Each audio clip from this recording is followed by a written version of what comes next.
हम जिसे योगी मानते हैं वो सच्चा योगी नहीं होता है, वो सिर्फ दिखावटी योगी होता है ना। दाढ़ी मूछ बढ़ा लेना और गेरुआ वस्त्र धारण कर लेना, तो ये सब क्या है, दिखावटी होता है, बाहरी होता है, भीतरी योगी वो नहीं होता। तो भगवान श्री कृष्ण कहते हैं सच्चा योगी वह नहीं जो जंगल चला जाए या जीवन से भागे, बल्कि वह है जो जीवन के बीच रहकर भी भीतर से स्थिर है, जिसका सुख किसी वस्तु पर निर्भर नहीं, वह योगी है। आज हम श्लोक 8 अध्याय 6, ठीक है, अध्याय 6 का श्लोक 8वां पढ़ेंगे।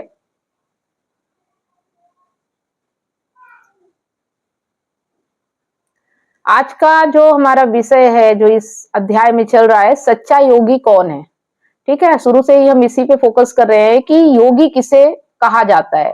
हम जिसे योगी मानते हैं वो सच्चा योगी नहीं होता है, वो सिर्फ दिखावटी योगी होता है ना। दाढ़ी मूछ बढ़ा लेना और गेरुआ वस्त्र धारण कर लेना, तो ये सब क्या है, दिखावटी होता है, बाहरी होता है, भीतरी योगी वो नहीं होता।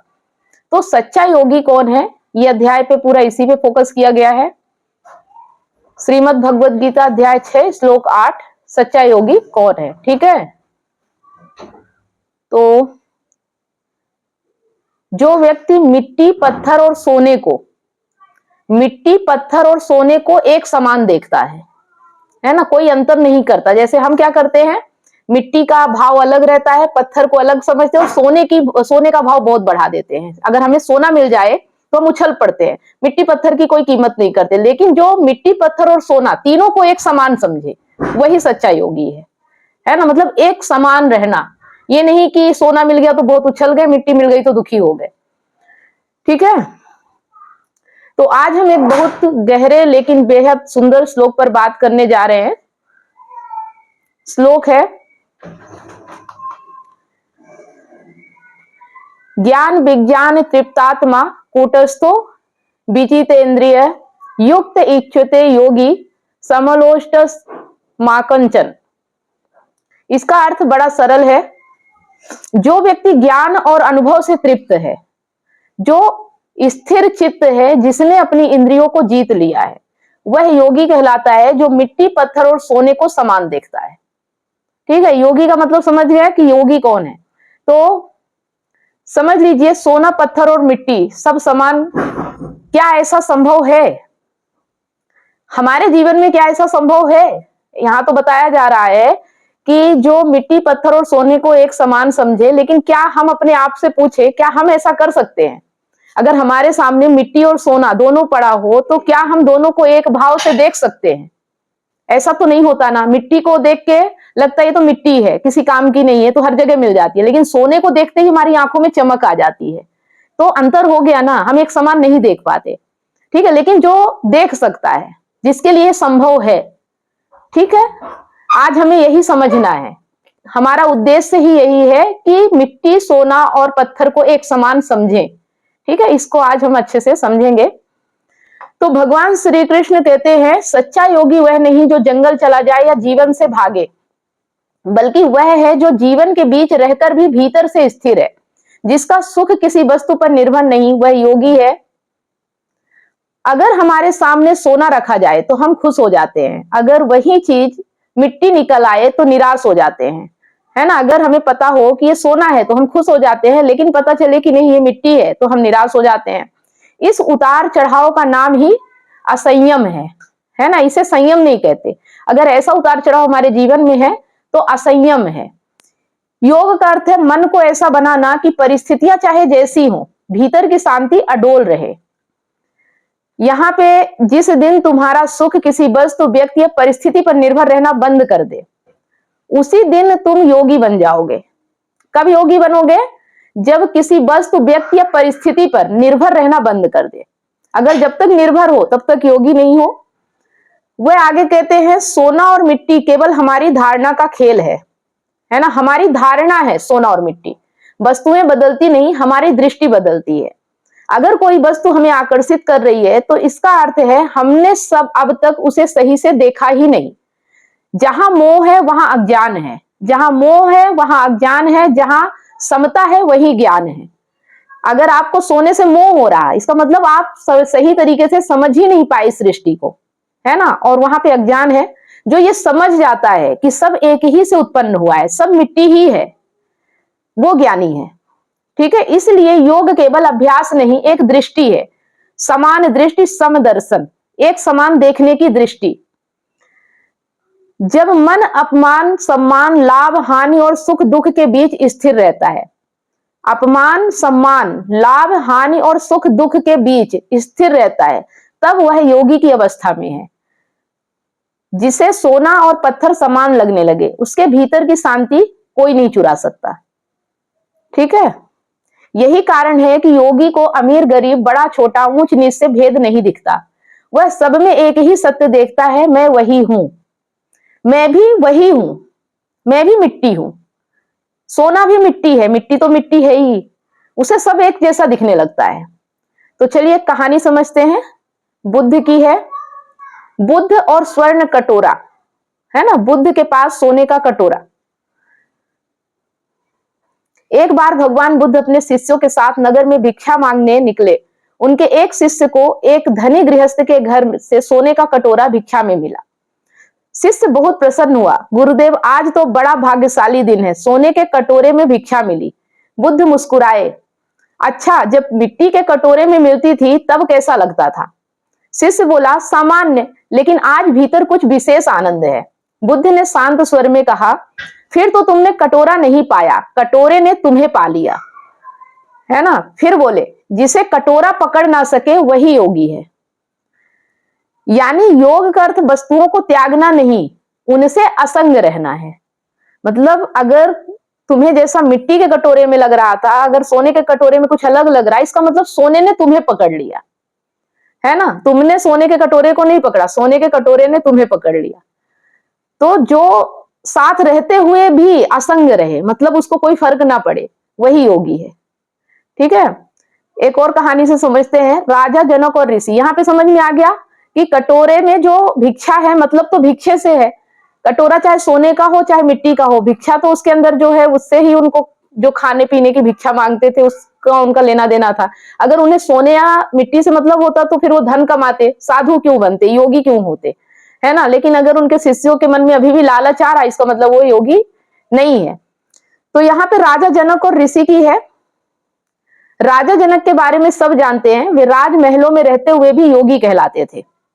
एक बार एक ऋषि ने उनसे पूछा, राजन आप महलों में रहते हैं फिर भी योगी कैसे? राजा जनक मुस्कुराए और बोले, महल मेरे चारों ओर है, भीतर नहीं। बात समझ में आ रही है कि वो महल में तो रहते थे लेकिन महल उनके भीतर नहीं रहता था, है ना। भीतर से वो योगी थे, भले चारों ओर सब साम्राज्य था, धन धान्य से भरपूर था, भरपूर था, लेकिन उनके भीतर योग था, वो उस चीज से फंसे हुए नहीं थे।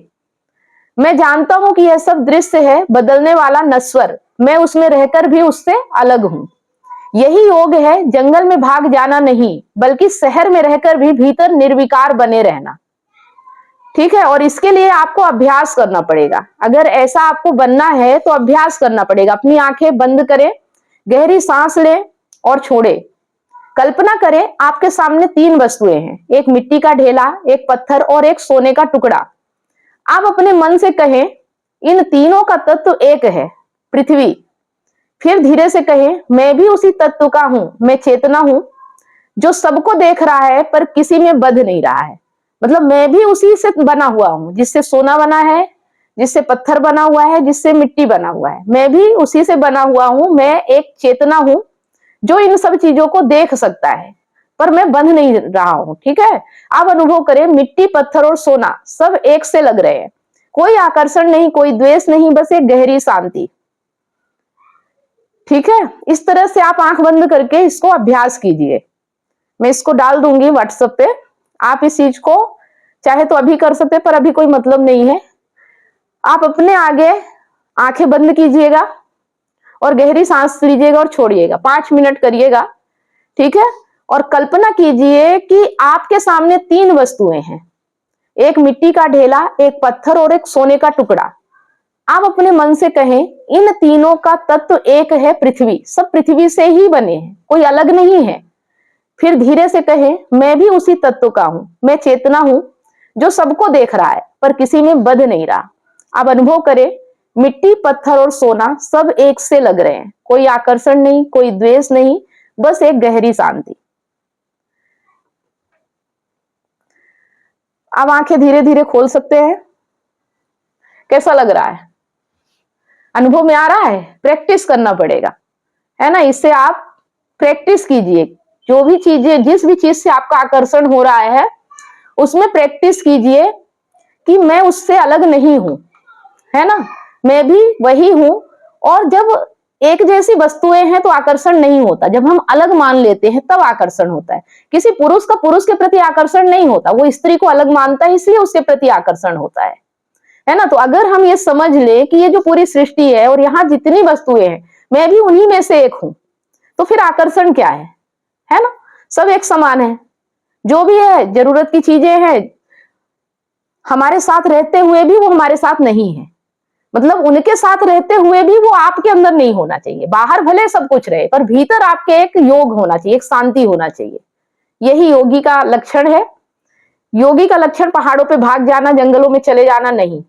शहर में, भीड़ भाड़ में, अपने घर में, अपने परिवार के साथ रहते हुए भी उनके साथ असंग हो जाना, उनकी संगति में ना रहना। ठीक है। तो आज बात समझ में आई आपको कि सच्चा योगी कौन है। और हम इसी पे पूरे अध्याय से 1 से 2 से 3 श्लोक जितने भी है हमारे, हम इसी पे बात कर रहे हैं। ये पूरा अध्याय 6 जो है, ये ध्यान योग का है ना। हम ध्यान योग को कुछ और समझते हैं। हम सोचते हैं आंखें बंद करके सांसों में ध्यान लगाने को ध्यान कहते हैं, जाके पहाड़ों में, जंगलों में बैठ जाना, आश्रमों में बैठ जाने को ध्यान कहते हैं। नहीं, ध्यान वो है आप जहां हो वहीं रह के उन चीजों से अलग हो सको, अपने आप को एक समान मान सको और उनको अलग ना मानो, उसमें एक हो सको। मतलब ये नहीं मानना कि वो अलग इसलिए मुझे चाहिए, वो मेरे जैसी है, मैं भी उन्हीं के जैसा हूं, इसलिए कोई संगति नहीं है, जरूरत है और उसके लिए आप उनके साथ हो, फिर भी बाहर से, भीतर से आप मुक्त हो, स्वतंत्र हो। ठीक है। ये मानना ही, ये जानना ही योग है।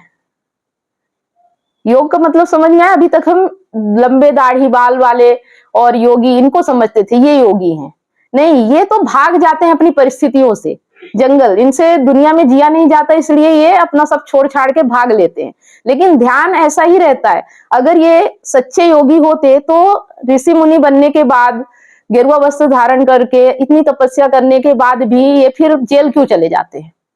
बहुत से योगी हैं ऐसे जो अपने मन से मुक्त नहीं हो पाते हैं, अपनी वासना से मुक्त नहीं हो पाते हैं, तो फिर कैसे आप उन्हें योगी कह सकते हो, है ना।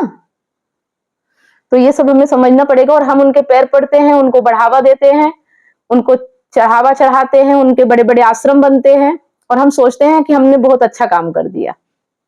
समझ रहे? योग वो जो आपको आपसे मिला दे, जो आपके भीतर प्रवेश करा दे। जो बाहर ही आपसे सब कुछ करवा रहा है वो योग हो ही नहीं सकता और ना वो योगी है ना। आपके भीतर जो आपका प्रवेश करवा दे वो सच्चा ज्ञानी, वो सच्चा योगी, जो आपकी ही स्थिति से आपको मिला दे। बात समझ में आ रही है? अपनी ही स्थिति से अपने को अवगत कराना। हाँ, ना कि अपनी स्थिति से। अब मैं यहाँ अपने बारे में आपको बताऊं तो क्या फायदा आपको, ये बताओ, है ना। आपकी स्थिति से आपका परिचय करवाना है कि आप कौन हो, आप क्या हो और आपकी कामना क्या है, उसे आपको दिखाना है। ठीक है। आप खुद देख पाओ, क्योंकि आप एक चेतना हो और आपके पास वो ताकत है कि आप देख सकते हो। और जब आप देखोगे तभी दिखेगा, आप नहीं देखोगे तो नहीं दिखेगा। आप जिस जगह नहीं जाते हो, जिस चीज को नहीं देखते हो, वहां कुछ भी नहीं है। जहां तक आपकी दृष्टि जाती है वहीं सब कुछ होता है ना। आप देखो कि आप जितना जानते हो और जहां तक आप देख सकते हो, उसके अलावा आपकी दुनिया कहाँ है? आपको किससे लेना देना है? आप जहां तक देख सकते हो और जहां तक आपको दिखता है, बस उतनी ही आपकी दुनिया है, इससे ज्यादा आपकी दुनिया नहीं है। और इसी दुनिया में आप परेशान हो, जबकि ब्रह्मांड तो अनंत है और आप एक छोटी सी सीमा में परेशान हो। क्यों? क्योंकि आप अपने आप को सीमा में बांध देते हो। आप ये समझ ही नहीं पाते हो कि आप असीम हो, आप सीमित नहीं हो, पर आप अपने घर की 4 दीवारी में अपने आप को जकड़ लेते हो। आपको लगता है कि इससे आगे संसार ही नहीं है ना। तो अपने आप को स्वतंत्र करो और पूरा ब्रह्मांड आपका चेतना का विस्तार है। जितना आप देख सकते हो, जितना आप जान सकते हो, जितना आप समझ सकते हो, वो पूरा आपका संसार है। तो ज्यादा से ज्यादा देखना, ज्यादा से ज्यादा जानना, ज्यादा से ज्यादा समझना, ज्यादा से ज्यादा जीना, जितना जी सकते हो, असीम, कोई सीमा नहीं है। समझ रहे हो? कोई सीमा है ही नहीं। हम अपने आप को जंजीरों में, मजबूरियों में, जिम्मेदारियों में, रिश्तेदारी में जकड़ के रख लेते हैं। बस हमारी वही दुनिया हो जाती है। समझ रहे? ये चीजें हमें समझना पड़ेगा। और हमारी सीमा तय की हुई चीज ही हमें दुख देती है। जिस चीज की हम सीमा बना देते हैं वही हमें दुख देता है ना? हमारा दुख ही वही है, हमारा बनाया हुआ सीमा रेखा। समझ रहे? उससे बाहर कुछ दुख है ही नहीं हमारे लिए। बाहर का कोई दुख आपको प्रवेश करता है? ये बताओ, आपकी दुनिया में आपने जो दुनिया बनाई होती है, आपका दुख भी वहीं से आ रहा होता है। तो आपको ये समझना है कि ये दुख ही इसलिए है क्योंकि इसे आपने बनाया है। अगर आप उसको छोड़ दो और आप बनाने की कोशिश ना करो तो दुख नहीं है। ठीक है? आप अपने हिसाब से बनाते हो दुनिया, इसीलिए वो दुनिया आपको दुख देती है। प्रकृति की बनाई हुई दुनिया में कभी दुख सुख जैसी कोई चीज है ही नहीं, है ना? जब इंसान अपनी दुनिया बनाता है तब वो दुखी होता है। तो अगर आप दुखी हो, परेशान हो, टेंशन में हो, चिंता में हो, तो इसका मतलब आपने अपनी दुनिया अलग बना रखी है जो नहीं होनी चाहिए, और इसीलिए आप दुखी हो। आ रही बात समझ में? मेरे बच्चे, मेरी पत्नी, सोचो कि जब आप पैदा नहीं हुए थे, आप पैदा हो गए थे, जब तक आप जवान नहीं हुए थे, तब तक आपकी पत्नी, आपके बच्चे कहां थे? थे क्या आपके जीवन में? नहीं थे ना, और आगे भी नहीं, और आगे भी नहीं रहेंगे। तो मेरा कैसे हो गया? अगर आपके होते तो आपके साथ होते ना, जब से आप थे तब से वो भी होते, पर ऐसा नहीं होता है ना? तो यहां क्या है? प्रकृति है, ये अपने आप चल रही है, अपना रूप बदल रही है। हमारा जीवन है वही रेलगाड़ी की तरह, कोई भी आ रहा, कोई भी जा रहा है, कोई भी उतर रहा, कोई भी चढ़ रहा, और हम सबको अपना कहते चले जाते हैं। ये अपना कहना ही दुख है। ये जो मोह होता है ना, जो यही अज्ञान है और यही दुख है। तो मोह से मुक्त होना है। ठीक है? मोह से मुक्त होना ही ज्ञान है, यही सच्चा योग है। ये अपना कहना छोड़ दो। मेरा मेरा होता तो तकलीफ क्यों होती? जो चीज आपकी है उससे कभी तकलीफ हुई है आपको? ये बताओ। जो आपकी नहीं है और आप उसे कहोगे मेरा है, तो दुख तो मिलेगा ना। किसी पराई चीज को आप कह दो मेरा है, तो वो सुख कैसे देगा आपको? है? आप अब रोड पे गाड़ियां चल रही हैं, आप नहीं खरीद के लाए हो, और आप कह दो मेरी गाड़ी है, तो वो नहीं मिलेगी, दुखी रहोगे आप। वैसे ही पत्नी आपके साथ है लेकिन आपकी नहीं है ना। आप उसे अपनी प्रॉपर्टी समझ लेते हो कि मेरी प्रॉपर्टी है, मेरे हिसाब से चलेगी, मैं जिसमें सुखी रहूंगा वही काम करेगी। तो ऐसा कैसे संभव है? भाई, उसकी चेतना अलग है, आपकी चेतना अलग है। वो अपने तरीके से जिएगी, आप अपने तरीके से जियोगे। उसको क्या अच्छा लगता है, आपको क्या बुरा लगता है, क्या अच्छा लगता है, ये आपकी सोच है, आपकी समझ है। इसके बावजूद अगर किसी के साथ चल सको तो सफर खूबसूरत है, नहीं चल सकोगे तो सफर ही आप तय नहीं कर पाओगे, दुखी रहोगे, परेशान ही रहोगे हर पल। ठीक है?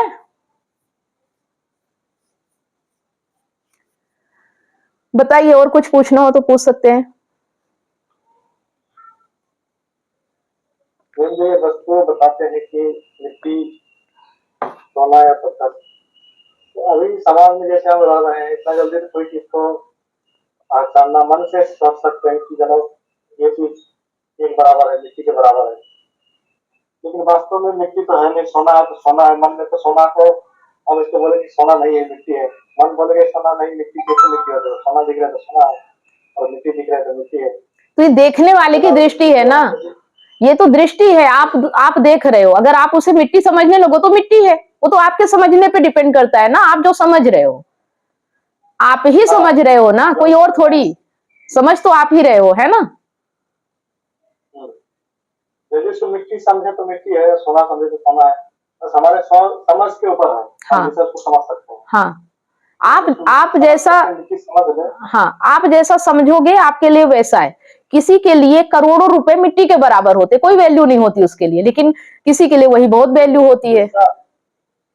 कहने का तात्पर्य है कि हमारे पास यदि सोना भी आ जाए तो हमको ऐसा लगना नहीं चाहिए कि सोना है हमारे पास, है कहती है। हाँ। या फिर हम अपने आप को ये होना चाहिए कि बहुत ज्यादा मिल गया, मैं तो बहुत धनी हो गया और मेरा पूरा दुनिया हाथों में आ गया, मैं बहुत बड़ा बन गया।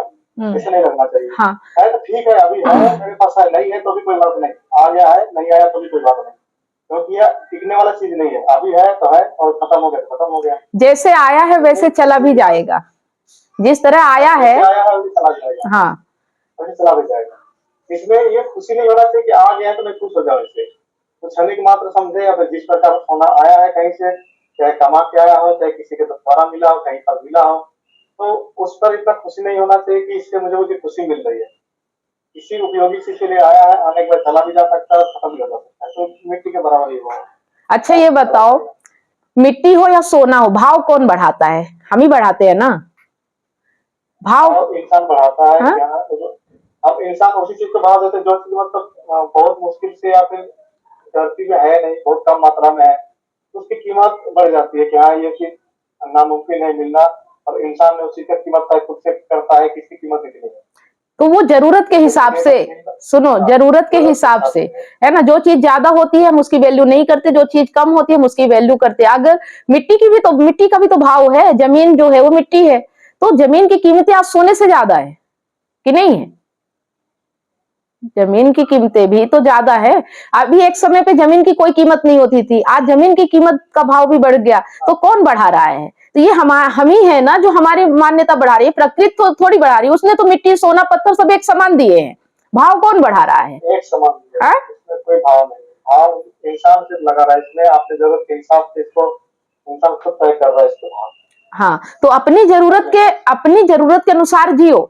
अगर आपको ज्यादा चीजों की जरूरत नहीं है तो आपके लिए सोना भी कोई कीमत का नहीं है, आपकी आवश्यकता पूरी होनी चाहिए। आपके लिए मिट्टी पत्थर सोना एक समान होना चाहिए, क्योंकि आप अपनी जिंदगी को ऐसा बनाओ कि आपके लिए तीनों चीजें एक समान हो। जितनी मिट्टी की जरूरत है, पत्थर की जरूरत है, उतनी ही सोने की भी आवश्यकता है, एक समान है ना। अगर मिट्टी ना हो तो क्या सोना लेके, मिट्टी ना हो तो क्या सोने से जिंदगी चल जाएगी? ये बताओ। सोने का खासतौर पर देखा जाए आभूषणों के उपयोग में आता है। यदि आभूषण का उपयोग ही नहीं तो आभूषण तो सोने का क्या किया जाए? सोने का यदि आभूषण उपयोग नहीं कर पा रहा है तो सोने का रख के क्या करेगा? तो ये होगा कि फ्यूचर के लिए सोचता है तो फ्यूचर में क्यों सोचेगा? यदि आज की जिंदगी जीना है तो आगे का क्या सोचेगा? और सोना हम किस लिए, वैल्यू किस लिए बढ़ाते हैं? ताकि हमारे पास बहुत धन आए। उस धन का करेंगे क्या जब हमें उपयोग ही नहीं पता? क्या करोगे आप उस धन का? वो आपकी मूर्खता को और बढ़ा रहा है, आपकी अय्यासियों को बढ़ा रहा है, आप गलत जीवन जी रहे हो, तो क्या करोगे ऐसे धन का? है ना? तो सबसे ज्यादा उपयोगी तो अगर सोचा जाए तो मिट्टी है। अगर मिट्टी ना हो, खेती ना हो, तो हम भूखे मर जाए, है ना? पैसा थोड़ी आपको, हाँ, पैसा थोड़ी आपकी भूख मिटाएगा, पैसा आपकी भूख नहीं मिटाएगा। और अगर आपके पास सोना भी है, पैसा भी है, और पत्थर ना हो, ईंट ना हो, तो आप घर कैसे बनाओगे? है ना? तो सब चीजों का मोल एक समान होना चाहिए। बस यही है कि हमें पता नहीं होता है, हम किसी चीज को बहुत वैल्यू दे देते हैं और किसी चीज को बिल्कुल गिरा देते हैं, और हमको लगता है कि हम सही जीवन जी रहे हैं। किसी चीज से बिल्कुल उछल पड़ते हैं और किसी चीज से बिल्कुल निराश हो जाते हैं, है ना? कुल मिला के हमारे जीवन में जिस चीज का अभाव होता है, जिस चीज की कमी होती है, उसी चीज की कीमत होती है। अपनी जिंदगी को पूर्णता के साथ बनाओ, किसी चीज का अभाव ही नहीं तो किसी चीज का ज्यादा वैल्यू भी नहीं। समझ रहे हैं? अगर आप अपने आप को पूर्ण समझने लगो, भीतर से बाहर से तो जितनी जरूरत है, हर चीज की जरूरत है, मिट्टी की भी जरूरत है, पत्थर की और सोने की भी जरूरत है, सब तीनों की जरूरत है, किसी एक पे आप नहीं रह सकते हो, है ना? तीनों एक समान है आपके लिए। तो जो इस चीज को समझ जाता है कि यहाँ जो प्रकृति है इसने हमारे जरूरत के लिए चीजें बनाई है, ना कि मोल भाव करने के लिए, कम ज्यादा करने के लिए, अच्छा बुरा कहने के लिए, वो व्यक्ति योगी होता है ना। अब ये कह दो कि हम नहीं कर सकते, इसका मतलब आप अभी योगी के कैटेगरी में नहीं हो, आप एक आम और साधारण इंसान हो जो दुखी और परेशान रहता है। जो ये समझ जाता है वही ज्ञानी है, वही योगी है। जो इस प्रकृति को समझ जाता है कि यहाँ कोई ऐसी चीज नहीं है जिससे मोह किया जाए, जिसे बांध के रखा जाए, जिसे अपना बना के रखा जाए, यहां कुछ ऐसा है ही नहीं। ये जान लेना ही योग है। जैसे कि राजा जनक राज्य में रहते थे, पूरा शासन करते थे, लेकिन वो ये जानते थे कि राज्य बाहर है, भीतर से मैं योगी हूं, मैं शांत हूं। ठीक है, राज्य ना रहे तो भी मैं जिंदा रह सकता हूं, क्योंकि मैं एक इंसान हूं और इंसान के लिए प्रकृति काफी होती है। ये तो सब इंसान बनाता है, लालच से अपना राज्य खड़ा करता है, अपना साम्राज्य बनाता है, अपना पद सम्मान पाने के लिए, प्रतिष्ठा पाने के लिए पैसे इकट्ठा करता है, गाड़ी इकट्ठा करता है। लेकिन अगर आपके भीतर शांति ना हो तो क्या ये चीजें सुख दे देंगी आपको? समझ रहे? तो सबसे बड़ी बात है अपनी जरूरत में जीना। अगर आप जरूरत पूरी नहीं कर पाओगे तो दुखी रहोगे, परेशान रहोगे, और अपनी जरूरत से ज्यादा हो तो सेवा करो। बस यही कर्म किया जा सकता है और यही आपको शांति देगा। जरूरत में जिंदगी जियो, और जरूरत से ज्यादा अगर आपको प्रकृति देती है तो सेवा में लगाओ। ठीक है, दूसरों की मदद करो।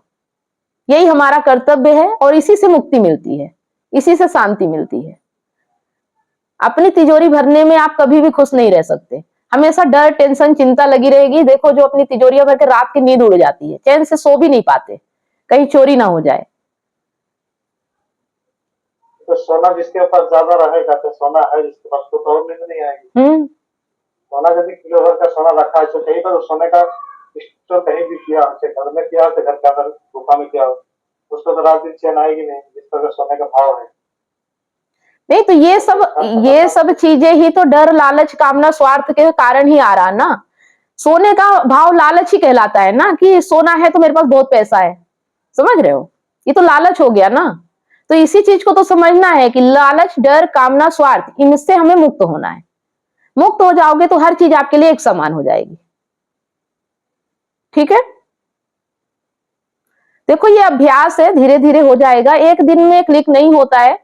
मैं आप लोगों को कुछ ये नहीं कह सकती कि एक ही दिन में समझ जाओ, क्योंकि 3 साल तक मुझे भी कुछ भी नहीं समझ में आया था। 3 साल में सब कुछ करती थी, जैसे आप लोग वीडियो देख रहे हो, लाइव सेशन ले रहे हो, ये सब मैं करती थी, पर मुझे भीतर से कुछ समझ में नहीं आता था। लेकिन अचानक से चौथे साल ऐसा क्लिक कर गया कि अब भीतर के अलावा बाहर कुछ समझ ही नहीं आता, सब कुछ भीतर की ओर ही दिखने लगा। तो ये होता है, लेकिन टाइम लगेगा, धैर्य रखना पड़ेगा और अभ्यास करना पड़ेगा। ठीक है, क्या ये अचानक कभी भी हो सकता है जो आप बता रहे हैं?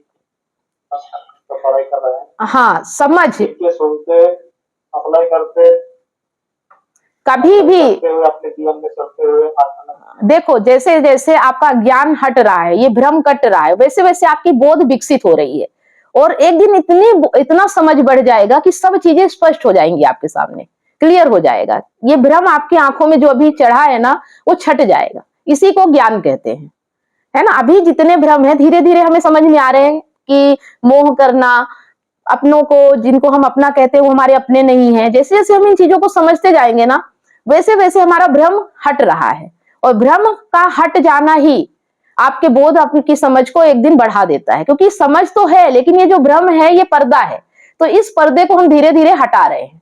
यहां हम और कुछ नहीं कर रहे हैं।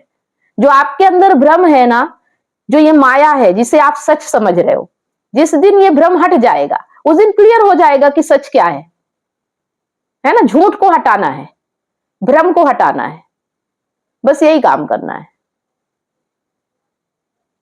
और अपने अलावा आप जहां भी उम्मीद कर रहे हो, जहां भी लालच कर रहे हो, जहां भी कामना कर रहे हो, सब भ्रम है।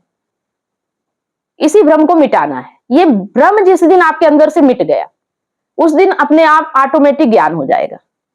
ठीक है, ये भ्रम ही मिटाना है। त्योहारों का महत्व क्या है, देवी देवताओं की पूजा का डर क्या है, और रिश्ते नाते की जिम्मेदारियां ना निभाने से क्या होगा। मतलब एक भ्रम रहता है, एक पर्दा रहता है जिसपे हम फंसे हुए रहते हैं। और जैसे ही ये भ्रम हटा, वैसे ही आप एकदम, आपका बोध जागृत हो जाएगा, सब क्लियर आपको दिखने लगेगा। तब लगेगा कि हाँ अब बुद्धि खुली है।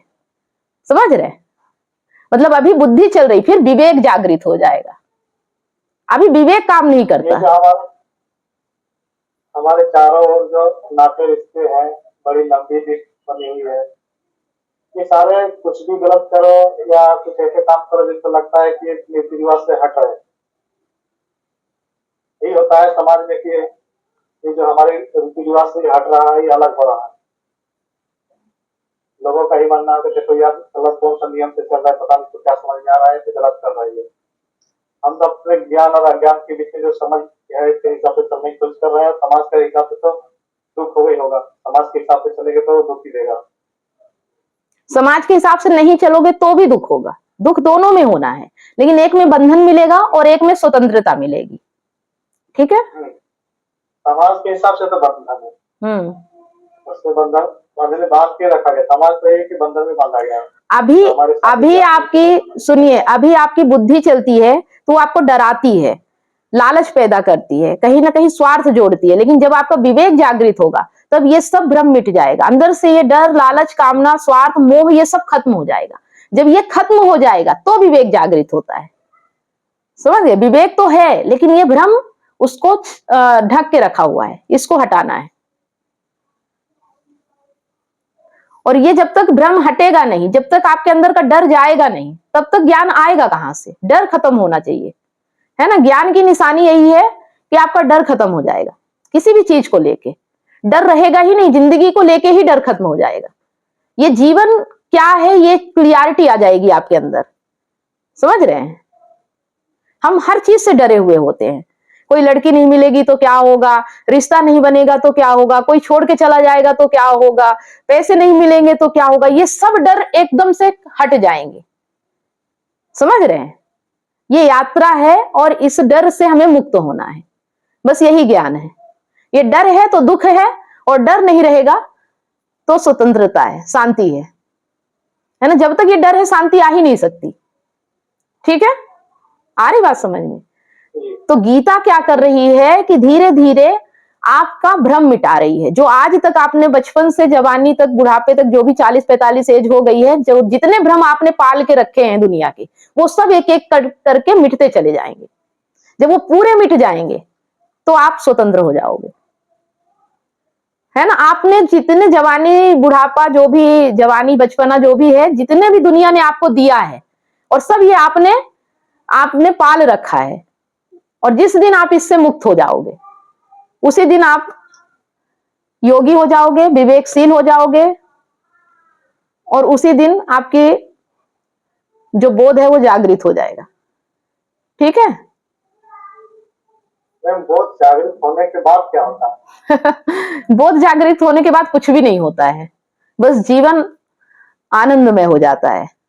जीवन की तकलीफें हट जाती हैं, जीवन के दुख दूर हो जाते हैं, जीवन की चिंता खत्म हो जाती है। मतलब ये सांसारिक जो माया प्रवृत्ति घूम रही, चल रही है, इससे मुक्त हो जाएगा, फिर लगेगा ही नहीं कि दुनिया में कोई चीज घटनाएं हो रही है। नहीं, तब फिर और अच्छे से जिंदगी जियोगे। अभी आप डर के कारण जी नहीं पाते हो, जब भ्रम मिट जाएगा तो इसी जीवन को आप बहुत अच्छे से जियोगे, है ना। फिर जिंदगी और खूबसूरत हो जाएगी। फिर जिंदगी जो जियोगे ना, वो लगेगा कि हाँ आप जी रहे हैं। अभी तक तो हम फंसे हुए थे,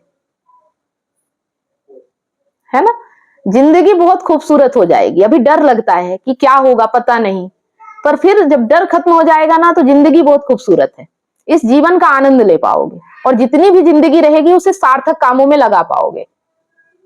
अभी निरर्थक कामों में लगा रहे हो। ये सार्थक काम किसको समझे कि ये काम करना सार्थक है? ऑटोमेटिक जो काम होगी हमारे अध्यात्म से, जो काम होगी वो सार्थक होगी, या फिर हम कुछ और सोचता है कि ये काम करना सार्थक है?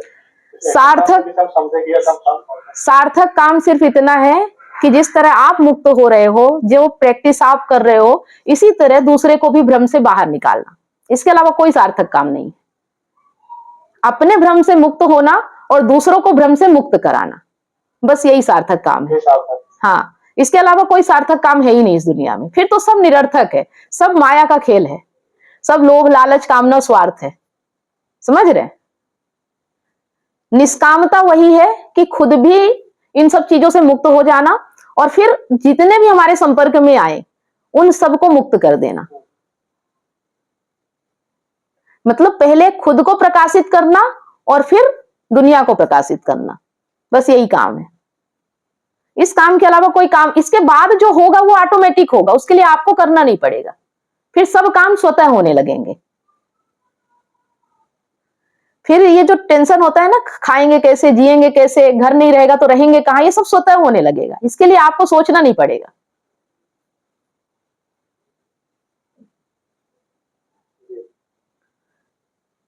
ठीक है, तो अभी पहले चलिए, वहां बैठ के आप आनंद का वो नहीं समझ सकते। जब वो आएगा धीरे धीरे आपके अंदर ना, जब आप उसमें उतरोगे तभी उसका अनुभव कर पाओगे। अब जैसे मैं अगर कोई चीज यहाँ बैठ के खाऊं और आप लोगों को बताऊं कि इसका स्वाद ऐसा है वैसा है, लेकिन आप उसको महसूस नहीं कर पाओगे जब तक आप खुद नहीं खाओगे। समझ रहे हो? तो वही वाला बात है। मीठा मीठा खाने वाला बोलता है मैं मीठा खा रहा हूं, तो मीठा उसको समझना पड़ता है कि मीठा खा के किस टाइप का मीठा लग रहा है। हाँ, गुड़ की तरह, चीनी की तरह, या फिर कुछ और गन्ने के रस की तरह। तो जब तक उसके हिसाब से नहीं बताया जाता तो उसको ये समझ में नहीं आता कि किस टाइप का मीठा है। बस वही है। खाने वाला है, खाने वाला समझ तो लेगा। ये आनंद और शांति दूसरों से नहीं समझी जा सकती, ये खुद में महसूस किया जा सकता है ना। जब ये आपके अंदर उतरेगा, जब आप इसको अनुभव कर पाओगे ना, तभी ये आपको समझ में आएगा। तब तक जब तक ये नहीं समझ में आता, बस जिंदगी जीते रहो, प्रयास करते रहो, क्योंकि कम से कम कुछ पल के लिए ही कुछ तो भ्रम मिटता ही है, कुछ तो आनंद मिलता ही है, थोड़ा बहुत उसका स्वाद चखते ही हो। समझ रहे हो? सत्संग में थोड़ा बहुत स्वाद मिलता है उसका। आप जब तक सत्संग में रहते हो ना, तो थोड़ा स्वाद उसका मिलता है। आप टेंशन मुक्त रहते हो। आप यहाँ जब तक बैठे रहते हो ना, सारी परेशानी चिंता से मुक्त हो जाते हो। फिर आप अपने पास घर पे जाते हो, रहते हो, फिर वही शुरू हो जाता है। तो ये परमानेंटली जब हो जाए, हर पल आप इसके आनंद में रहने लगो। ठीक है? क्योंकि ये क्षणिक नहीं है, ये संसारिक सुख की तरह नहीं है कि आएगा और जाएगा। एक बार आनंद आ गया ना, तो वो परमानेंटली आपके जीवन में रहेगा, अगर उसका आप लगातार उसको प्रयास करते रहोगे और उसके साथ रहोगे, है ना। लेकिन ये भी नहीं कहा जा सकता एक बार आपको आनंद मिल गया वो परमानेंट हमेशा आपके जीवन में रहेगा, क्योंकि अहंकार तो आपके जीवन में रहता ही है ना, वो कभी भी हावी हो जाता है। लालच डर कभी भी आपके ऊपर हावी हो सकता है।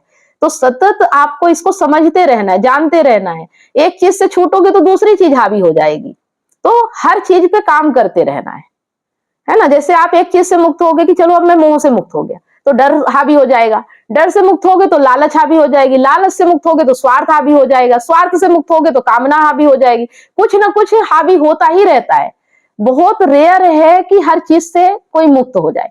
लेकिन हाँ, जब तक आप इसके साथ हो, प्रयास कर रहे हो, तो भी आनंद कम नहीं है। कम से कम पहले से तो जीवन बेहतर हो ही जाता है। नहीं तो आप घोर नर्क की ओर जाते रहते हो। इसी जीवन में कोई मरने के बाद नर्क नहीं मिलता, अज्ञानता ही आपका नर्क है। और सोचो कैसा होता है जिंदगी, कुछ काम में मन नहीं लग रहा, दिन भर बहस किए जा रहे हो, लड़ाई किए जा रहे हो, झगड़ा किए जा रहे हो, दिन भर सोच में पड़े हो, पत्नी कब आएगी, कहाँ जाएगी, बच्चों का क्या होगा। कम से कम टेंशन मुक्त थोड़ा समझ से, ये तो होता है ना कि ज्ञान आ रहा है, समझ में आ रहा है, तो थोड़ा परेशानी कम महसूस हो रही है। पर एकदम से खत्म नहीं होगी, लेकिन कम हो जाएगी। धीरे धीरे कम होते होते एकदम से भी खत्म हो जाएगी। ठीक है? चलिए संदीप जी, आपको भी कुछ पूछना है? नहीं मैडम, समझ गए। है ना। आप देखो, जब सत्संग करते हो, अच्छी किताबें पढ़ते हो, अच्छे वीडियो देखते हो, तो मन एक अलग दिशा पकड़ता है। लेकिन अगर ये सब नहीं होता तो हमारा मन दिन भर टेंशन, परेशानी और चिंता में रहता है, डर में रहता है। समझ रहे हो? बस यही फर्क होता है एक आम आदमी की जिंदगी और जो सत्संग के साथ रहता है उसकी जिंदगी में। बस यही फर्क होता है कि वो अज्ञानता में कुछ भी किए जाता है, कैसे भी जिए जाता है। लेकिन जब आप ज्ञान के साथ होते हो तो अपने आप में परिवर्तन होता चला जाता है धीरे धीरे। वो दिखेगा नहीं, जैसे आपके शरीर में दिखा नहीं ना कि बचपन से छोटे से आप थोड़ा बड़े हुए, फिर बड़े हुए, फिर अभी यहाँ तक पहुंच गए, 45 साल के, 40 साल के हो गए, और शरीर देखो, आप बचपन की फोटो देखो और आज देखो कैसा बदल गया। वैसे ही आपका जो आपका बोध है, समझ है ना, वो धीरे धीरे विकसित हो रहा है। पर ये आपको एकाएक नहीं, मतलब ऐसे नहीं दिखेगा कि एकदम से बदल गया। वो धीरे धीरे धीरे धीरे बदलता जा रहा है। धीरे धीरे आपकी प्रकृति, आपकी प्रवृत्ति सब बदल रही है ना। उसे आप ऐसे महसूस नहीं करोगे। लेकिन अगर आप ये महसूस करो कि इस यहाँ आने से पहले कैसा जीवन था और अब कैसा हो रहा है, जब उस पल को और आज का कंपैरिजन करोगे तो बहुत परिवर्तन दिखेगा। लेकिन रोज देखोगे तो नहीं समझ में आएगा। 1 साल बाद और ज्यादा दिखने लगेगा, 2 साल में और परिवर्तन दिखेगा, 3 साल में और दिखेगा। हर साल आपको लगेगा कि कुछ अलग हो रहा है। समझ रहे हो? Yes madam. हाँ। अभी जो कामना बोलते हैं, जो कामना किस चीज पसंद है, ये कौन सी कामना है? खाने पीने का, शारीरिक का, फिर क्या? हर वो चीज कामना है जो आपकी जरूरत से ज्यादा है। अगर आपके पास 2 कपड़े हैं, ठीक है, आपका जीवन उसमें निकल रहा है, लेकिन अगर आप लग्जरी लाइफ जीने का सोचो, अच्छे महंगे कपड़े पहन के दिखाने का सोचो, ये सब कामना ही तो है। जरूरत तो नहीं हो सकती ना। जरूरत तो आपकी 2 कपड़ों में पूरी हो रही। आपका जो दाल चावल रोटी सब्जी घर में खाना खाते हो, उससे पेट तो भर रहा है, लेकिन फिर कभी कुछ और मन कर गया, कभी कुछ और, तो ये सब कामना ही कहलाती है। जरूरत ये है कि जिसके बिना आपका जीवन ना चले, और कामना वो कि जीवन चल रहा है, इसके बाद भी बहुत कुछ चाहिए, वो कामना कहलाती है। पर कामना करना भी, हाँ, जीवन चल रहा है, फिर भी ज्यादा चाहिए। हाँ, आपके पास एक गाड़ी है, आपका काम चल रहा है, लेकिन फिर एक और गाड़ी चाहिए ताकि आराम से काम चले, जहां आराम की बात आ जाए। समझ रहे हैं? आराम के बाद जहां आ जाए, ये लालच हो गया, ये कामना हो गया, ये लालच हो गया। लेकिन जहां सिर्फ जरूरत की बात हो कि मुझे जरूरत में ही जीना है। जरूरत क्या है? 2 कपड़े, एक मकान, एक वाहन आज के समय में आने जाने के लिए, है ना? और अगर ज्यादा जरूरत है आपका, जैसे जैसा काम बढ़ रहा है, अगर मुक्ति के लिए, शांति के लिए आप काम कर रहे हो, उसमें जो जरूरत पड़े, जैसे मोबाइल हो गया, रिचार्ज हो गया, और भी बहुत सारी चीजें आती हैं, तो जरूरत के लिए उसका उपयोग, जरूरत के लिए जिया जाए, हाँ मतलब उसका उपयोग जरूरत के लिए हो। हाँ, सत्य के लिए और मुक्ति के लिए, जरूरत के लिए नहीं, सत्य और मुक्ति के लिए। ठीक है? अगर आप, जरूरत भी सत्य मुक्ति में आती है। हाँ, अगर जरूरत आपकी जरूरत से ज्यादा करोगे तो वो फिर बंधन हो जाएगा, और उसे बचाए रखने के लिए फिर लालच करोगे, डर आएगा कहीं चला ना जाए, कहीं मेरी इज्जत न चली जाए, कहीं मेरा सम्मान न खो जाए, तो फिर ये डर भी आएगा। ठीक है? तो हर चीज अपने साथ डर, लालच, स्वार्थ लेके आएगा, और उसे आप महसूस कर पाओगे। समझ रहे हो? जब आप यहां सीख रहे हो, तो अब अगर आप उस राह पे चलोगे तो उसे आप महसूस कर पाओगे कि अब आपका मन आपको कहां ले जा रहा है। यही तो देखना है हमें, है ना? तो इसका मतलब ये नहीं है कि आपको बिल्कुल भिखारी हो जाना है, काम नहीं करना है, सब कुछ छोड़ के बैठ जाना है। नहीं, सब कुछ करना है, लेकिन निष्काम भाव से। निष्कामता मतलब मुझे कुछ ज्यादा भीतर से कुछ नहीं चाहिए, और बाहर से शरीर की जितनी जरूरत है उतना करूंगा। ठीक है? भीतर से तो कुछ चाहिए ही नहीं। कामना कहां से आती है? भीतर से आती है। जरूरत शरीर की होती है, और कामना मन से आती है ना? लालच, स्वार्थ, डर, ये सब भीतर से आता है, ये बाहर नहीं होता है। और जब वो हम पे हावी हो जाता है, तब वो बाहर हमसे तांडव करवाता है। ठीक है? तो हमें उसको हावी नहीं होने देना है, उस पे हमें हावी रहना है, बस यही करना। और वो आप तब उस पे हावी रह पाओगे जब आप उसे देखते रहोगे। दृष्टि पूरी अपने ऊपर बनाए रखो, है ना? एक सिपाही की तरह, एक पहरेदार की तरह आपको अपने ऊपर पूरी दृष्टि बनाए रखना है कि आपका मन आपसे क्या करवा रहा है, क्यों करवा रहा है। उससे सवाल करो। अगर कोई काम कर रहा है तो उससे सवाल करो कि मुझे इससे क्या मिलेगा और मुझे कहां ले जा रहा है। जब आप सवाल करोगे अपने मन से, तो जवाब में आएगा डर है, बंधन है, या कुछ ऐसी चीज है, तो फिर समझ जाओ कि आपका मन आपको गलत दिशा ले जा रहा है। उसको वहीं पे रोक दो। ठीक है? रुक जाएगा अपने आप। जब उसे सवाल करोगे और भीतर से जब जवाब आएगा ना, तो ऑटोमेटिक वो रुक जाएगा, वो आगे बढ़ेगा ही नहीं। क्योंकि वो सोचता है कि उसे आजादी मिलेगी, उसे शांति मिलेगी, उसे आनंद मिलेगा। वो इस भ्रम में भागता रहता है। लेकिन जैसे ही आप पूछोगे कि तू कहां भाग रहा है और किस चीज के लिए भाग रहा है, क्या ये चीज तुझे वहां मिल जाएगी, जब वो सब समझ लेगा तो ऑटोमेटिक वो पीछे अपना कदम बढ़ा लेगा, वो आगे बढ़ेगा ही नहीं। है ना?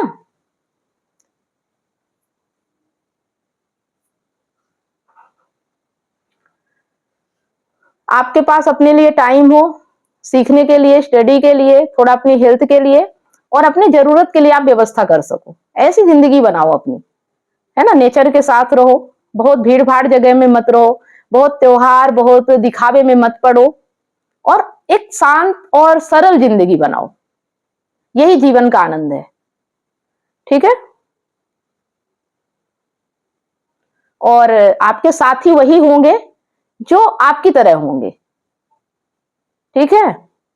अपने साथी भी ऐसे बनाओ जो आपकी तरह सोच रखते हो, जो सरल जिंदगी जीना जानते हो।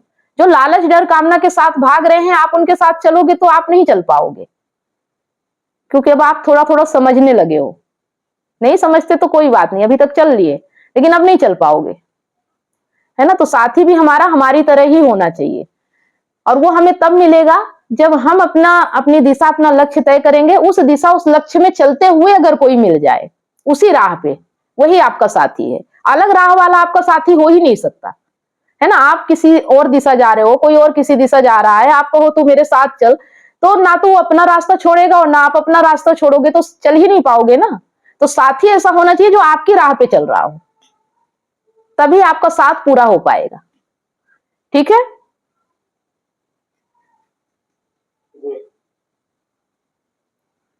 चलिए, और कुछ?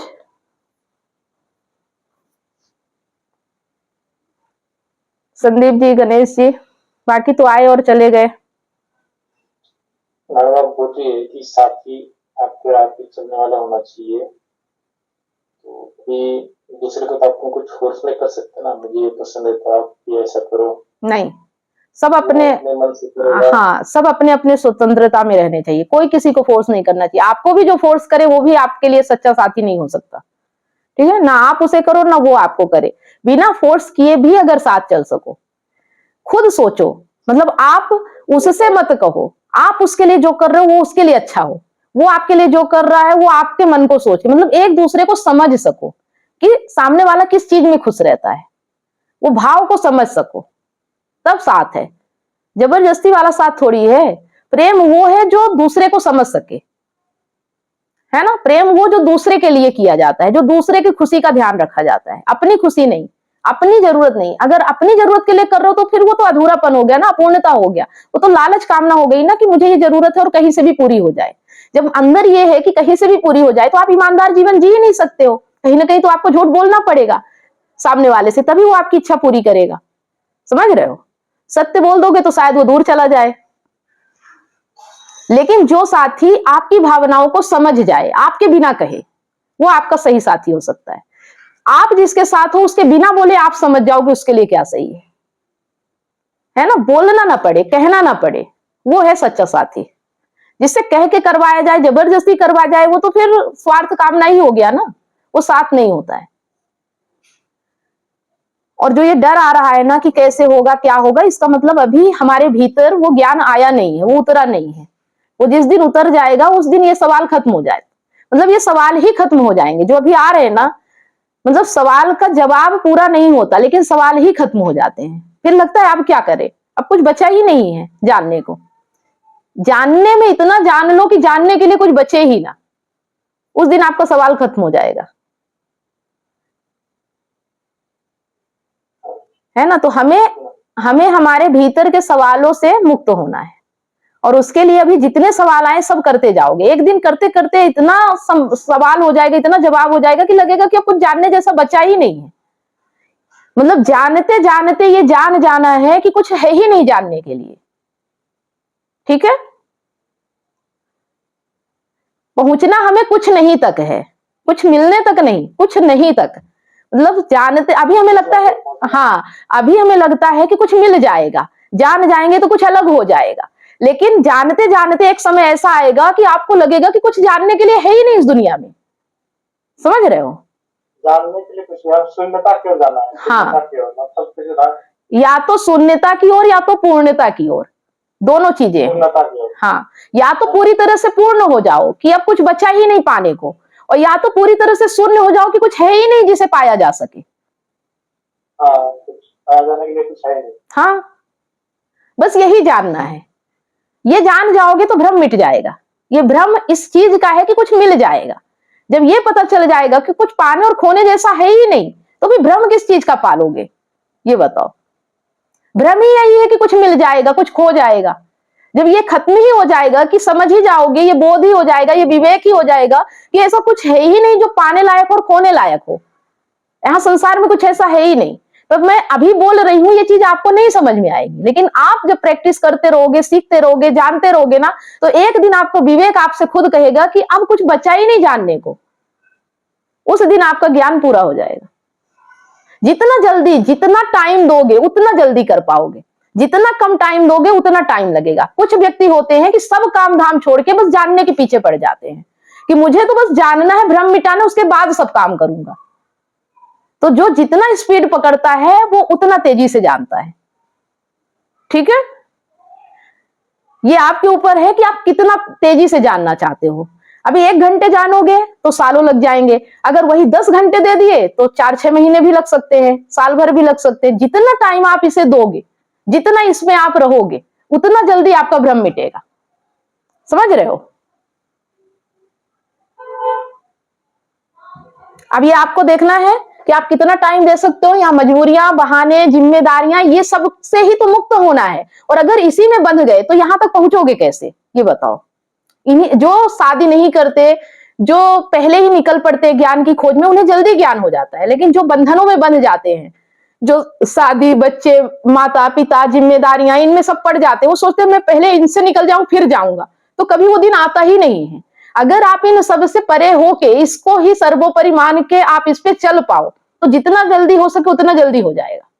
समझ रहे हैं? किस चीज को आप प्रायोरिटी दे रहे हो वही चीज आपको मिलेगी। आपके जीवन में देखो कि आपके जीवन में प्राथमिकता किस चीज की है, आप किसे सर्वोपरि मानते हो कि अगर ये नहीं हुआ तो मेरा जीवन नहीं चलेगा। ऐसी कौन सी चीज को मानते हो कि ये आपके लिए बहुत जरूरी है। अगर आप इसे सेकेंडरी में रखोगे ज्ञान को, तो ये सेकेंडरी ही रह जाएगा, ये कभी प्राथमिकता नहीं बन पाएगा आपके लिए। तो अगर आप इस राह पे हो तो आपको प्राथमिकता इसे देना होगा। हर काम से पहले इसका आपके जीवन में प्राथमिकता होनी चाहिए। ठीक है? आप हर चीज के लिए टाइम निकालते हो। जैसे आपने बोला मुझे 1 हफ्ते वहां जाना है, 8 घंटे ऑफिस जाना है, आप सोचो इसके लिए कितना टाइम दे रहे हो। तो जितना टाइम दोगे उतना ही पता चलेगा ना। आप जिस चीज को ज्यादा टाइम दोगे, आप भ्रम, अज्ञान और दुनियादारी को ज्यादा टाइम दोगे, तो वो चीजें बढ़ेंगी आपकी जिंदगी में। आ रही बात समझ में? तो मेरा कहने का मतलब ये नहीं है कि आप सब छोड़ के बैठ जाओ। सब करते हुए ध्यान यहां होना चाहिए। सब करते हुए ध्यान दिन भर इसी पे चलना चाहिए। सवाल दिन भर यही चलने चाहिए कि ये भ्रम क्या है, कैसे इससे मुक्त हुआ जा सकता है। ठीक है? दिन भर दिमाग में यही चलना चाहिए। काम ऐसा करो कि जो आपके बिना दिमाग बुद्धि लगाए ही हो जाए, आपकी जरूरतें पूरी हो जाए। बहुत जिम्मेदारियों में मत फंसो। कौन आपको सजा देने आ रहा है? सबसे मुक्त हो जाओ धीरे धीरे। टाइम अपने लिए ज्यादा से ज्यादा निकालो। है ना? ये बहाना, मजबूरी, आप मुझे बता दोगे मेरे पास टाइम नहीं, मैं ये नहीं देख पाया, मैं वो नहीं, तो मेरा क्या है? नुकसान तो आपका है ना। समझ रहे हो?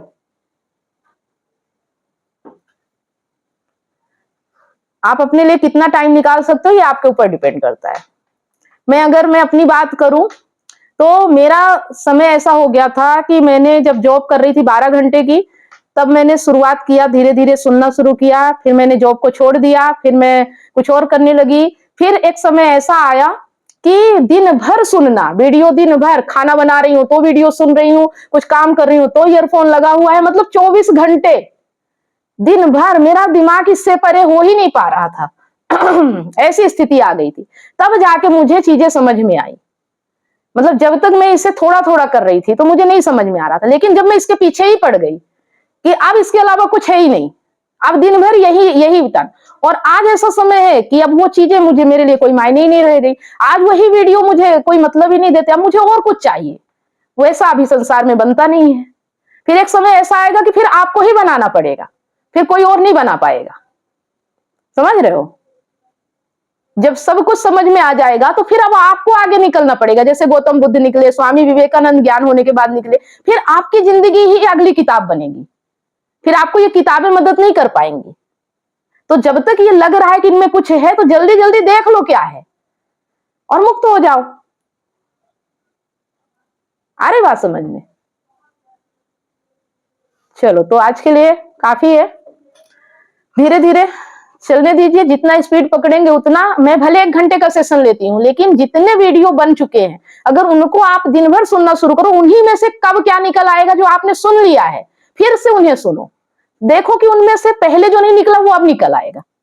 है ना? वो बातें रोज वही कही जा रही हैं। मैं हर रोज आपसे एक ही बात कहती हूँ, अलग अलग तरीके से। वो बात आप पकड़ नहीं पा रहे हो। जिस दिन उसको पकड़ लिया उस दिन आप मुक्त हो जाओगे। मैं ईमानदारी से कह रही हूं कि मैं हर श्लोक में, हर शब्द में, हर बात में सिर्फ एक ही बात कह रही हूं, उसके अलावा कुछ है ही नहीं। लेकिन आप उसे पकड़ नहीं पा रहे हो। बस उसे पकड़ लो। वो छुपी हुई है जो आपके नजरों से बाहर जा रही है, जिसे आप देख नहीं पा रहे हो। ठीक है?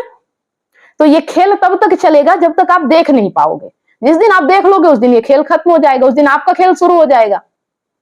ठीक है? ये खेल चल रहा है, यहां कुछ नई बात नहीं हो रही है ना? आपका जीवन पूरा खेल ही है। लेकिन इस खेल को आप पकड़ लो कि कहां से क्या गुत्थी है, वो सुलझ जाए। ठीक है? उसको सुलझाना है आपको। जैसे कि खेल होता है ना, उसका एक दरवाजा होता है, और ऐसा खेल देखा है आपने जहां पे कि बंद रहता है, अंदर अंदर अंदर से दरवाजे रहते हैं, और बोलते हैं कि सही दरवाजा ढूंढना है, कहां से प्रवेश होगा अंदर। है ना। तो बस वो चाबी आपको ढूंढनी है कि अध्यात्म है क्या चीज, ये आत्मज्ञान क्या है ना। इसे बिल्कुल पकड़ लेना है। जिस दिन पकड़ में आ गया उस दिन आप योगी, फिर कुछ जानने की जरूरत ही नहीं है। ठीक है। तो जब तक भ्रम नहीं मिटता तो जितना भी खगाल सकते हो, जितनी भी सामग्री आपके पास अभी उपलब्ध है, सबको खगाल डालो, छान मारो, उन्हीं में से मिल जाएगा आपको। मैं ये कह रही हूं कि ये पूरी गीता अगर पूरी हो गई, या इसके पहले भी हो सकता है, या अभी तक जितनी हमारी बातें हो चुकी, जितने वीडियो बन चुके हैं, आप उनमें से देखना फिर से शुरू करो, फिर खगालो उसमें से क्या चीज है जो मिस हो रही है और मुझे समझ में नहीं आ रही है। ठीक है। ये है ज्ञान। ये नहीं कि रोज आके बैठ गए, सुन लिया, हो गया काम, ये चलता रहेगा, ये कभी नहीं खत्म होगा। और खत्म करने की कोशिश करोगे तो फिर वही वापस पहुंच जाओगे जहां से उठ के आए थे, फिर चले जाओगे, ज्यादा टाइम नहीं लगेगा। अगर बिना पाए, बिना ढूंढे आप यहां से चले गए तो फिर उसी जगह पहुंच जाओगे। समझ रहे हो। टाइम नहीं लगेगा, माया बहुत प्रबल है, वो कब खींच लेगी आप भी नहीं जान पाओगे। विवेक जागृत करने में मेहनत लगेगी, लेकिन माया कब आपको नीचे खींच लेगी बिल्कुल मेहनत नहीं लगेगी, है ना। आप देखते देखते खिसक जाओगे, आपको पता भी नहीं चलेगा। अभी मेरी नजरों के सामने हो तो मैं बता पा रही हूं कि आप किधर जा रहे हो, नीचे जा रहे हो कि ऊपर जा रहे हो, लेकिन फिर आप डिसाइड नहीं कर पाओगे कि आप नीचे की ओर जा रहे हो कि ऊपर की ओर जा रहे हो। आपको लगेगा कि आप जो कर रहे हो वही सही है, फिर परिणाम में आएगा दुख, बंधन, टेंशन, चिंता, तब सोचोगे, अफसोस करोगे कि यार कहां पहुंच गया मैं। समझ रहे हो। चलो, हिमालय की चोटी चढ़ना है, अगर नहीं मेहनत करोगे तो सीधे धड़ाम से नीचे आओगे।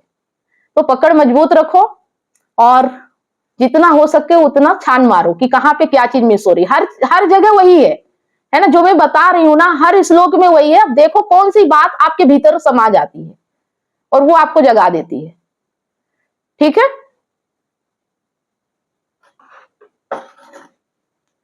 तो ठीक है, अभी आज आपको लाइव ये मिल जाएगा और उसके बाद जो वीडियो है उनकी भी मैं लिंक और शेयर कर दूंगी। अपने टाइम को यूटिलाइज करो, जितना दे सकते हो उतना दो। ईयरफोन लगाओ, आज सोशल मीडिया का युग है, उसका पूरा इस्तेमाल करो और काम में ध्यान ज्यादा मत दो, इतना जितनी जरूरत है। जरूरत में जिंदगी जियो, व्यर्थता में अपना समय मत बर्बाद करो, है ना। जो काम व्यर्थ है, जहां आपकी जरूरत नहीं है, जिसको करने से कोई फायदा नहीं है, ऐसी जगहों से बचो। अपने टाइम को जितना बचा सकते हो उतना बचाओ। समझ में आ रहा है। सिर्फ वहां लगाओ जहां लगाए बिना काम ना हो, जहां बिना लगाए भी काम हो जाए। भाईचारा निभाने, शादी पार्टी, त्योहार मनाने, इन सब चीजों को अभी एकदम से अपनी जिंदगी से बाहर करो और सिर्फ जानने में कि ये भ्रम क्या है और मैं इसे बिना जाने मानूंगा नहीं, पूरा टाइम इस पे लगाओ। ठीक है। एक भ्रम है, एक पर्दा है जिसे आपको हटाना है और उसे हटाने के लिए आपको मेहनत करनी है। चलिए, गुड नाइट आप सभी लोगों को। क्या आप अपने पार्टनर की बेवफाई से टूट चुके हैं? क्या विश्वास टूटने से आपकी जिंदगी और आपका करियर दांव पे लगा है? विश्वास की कमी, डिप्रेशन और अकेलापन आपको घेर रहे हैं।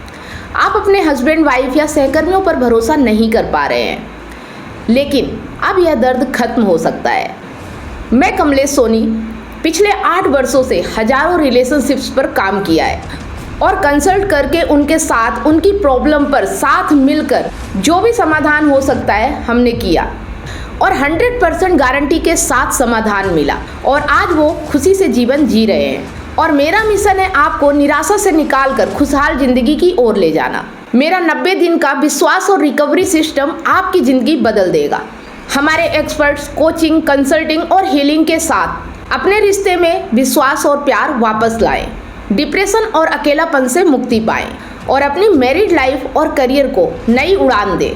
हजारों लोग मेरे YouTube चैनल और Facebook से प्रेरणा ले चुके हैं, लेकिन व्यक्तिगत कंसल्टिंग वो चाबी है जो आपके रिश्ते का ताला खोलेगी। आज ही कदम उठाएं। 7697572249 पर व्हाट्सएप करें या लिंक पर क्लिक करें और अपॉइंटमेंट बुक करें और हमारे 90 दिनों के वर्कशॉप से अपनी जिंदगी के निराशा को खुशहाल जिंदगी में बदलें। आपका रिश्ता हमारे लिए मायने रखता है। आज ही एक्शन लें और अपनी खुशहाल जिंदगी की शुरुआत करें। Click now.